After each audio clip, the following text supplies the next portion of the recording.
He's coming to Israel for about 9 or 10 days. He's going to travel around. He's going to interview Israelis, possibly go to the West Bank, and interview journalists as well.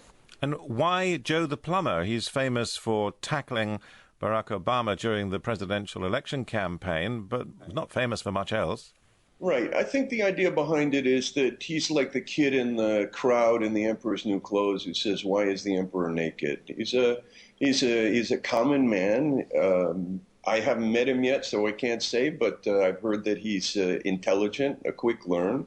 And given the fact that journalism is something of a guild, and very much of a guild in the Middle East, where there's a very strong framing story of the Israeli Goliath against the Palestinian David, he's going to come in and ask some questions that other journalists tend not to ask.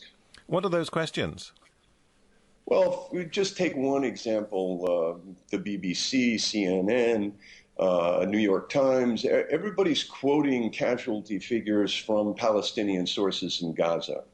Now, they do mention occasionally that these numbers are from Palestinian sources in Gaza, but they never really explain to their audience how reliable these statistics are.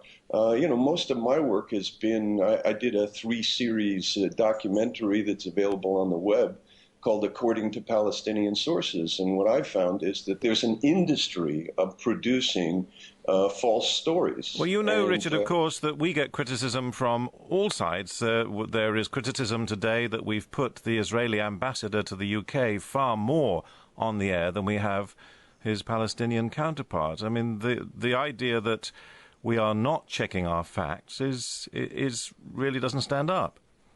Well, there's a difference between putting the Israeli ambassador on and checking your facts. I would say that you don't check your facts, and if you want, we can have this discussion at a later point. We don't have a lot of time here.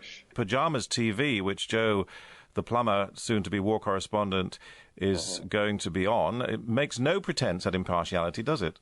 I would say quite the opposite. I would say you guys, there's no question you guys make a pretense to partiality, but I would say there's lots of evidence that you do a very bad job.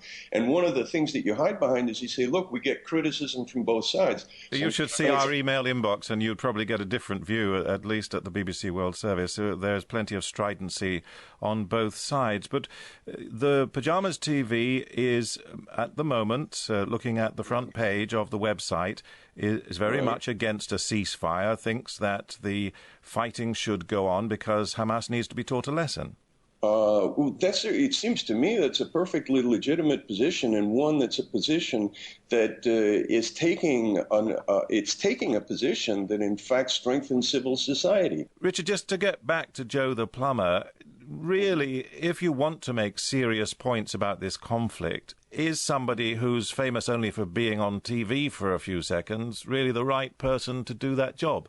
I certainly think that it's an interesting gamble. I mean, it's not my idea, but I think it's an interesting gamble precisely in the sense that the news media in the Middle East needs to be shaken up. I have covered extensively at my blog at the Augean Stables the way in which the news media is intimidated in dealing with the Palestinians, both in the West Bank and in Gaza.